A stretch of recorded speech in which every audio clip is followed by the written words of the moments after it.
نوې پاکستان غواړو مونږ عمران خان غواړو دغه مې یقین دی چې مدد به کوي رب زما وګوره دبدب زما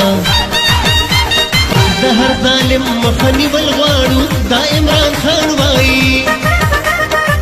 د وطن غله بربادول غواړو دا هر یو ځوان وایي دا هر یو ځوان وایي مونږ پاکستانه ټوله دنیا کې سربانا غواړو په پښتونخوا کې مونږ پی ټی آی یو ځل بیا غواړو